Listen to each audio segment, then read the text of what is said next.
الله من قرأ الفاتحة.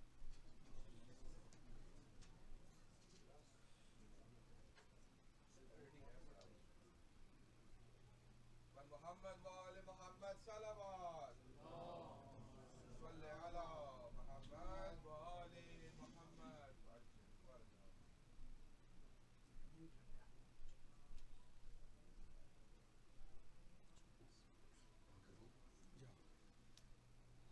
لا حول ولا قوة إلا بالله العلي العظيم. حسبنا الله ونعم الوكيل، نعم المولى ونعم النصير. أعوذ بالله من الشيطان اللعين الرجيم. بسم الله الرحمن الرحيم. الحمد لله رب العالمين، والصلاة والسلام على أشرف الأنبياء والمرسلين، سيدنا ونبينا وشفيع ذنوبنا مولانا أبي القاسم محمد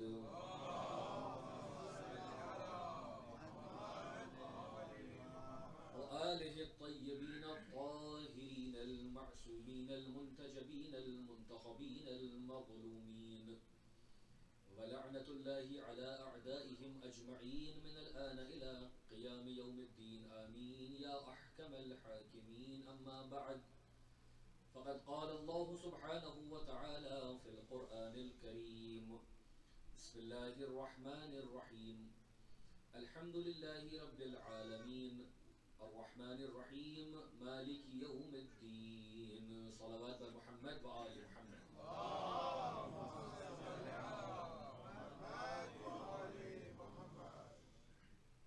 اس سے قبل کے آج کے اس مجلس میں چند معروضات بیان ہوں. ایک برادر نے اپنی والدہ کے لیے سورہ فاتحہ کی التماس کی ہے. آپ سے گزارش ہے کہ ایک سورہ فاتحہ مرحومہ مغفورہ کی روح کو ایصال فرمائیں.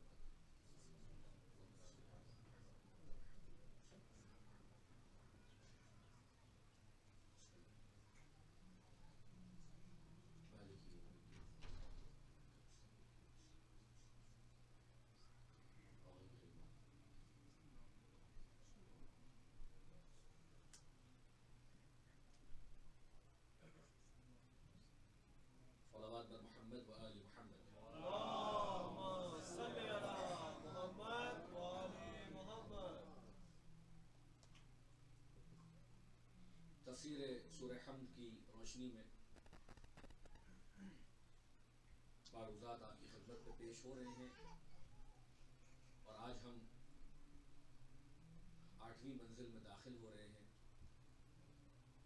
موضوع بہت وسیع ہے اور ابھی ابتدائی آیات پر بھی کما حقہ کلام نہیں ہو پایا ہے.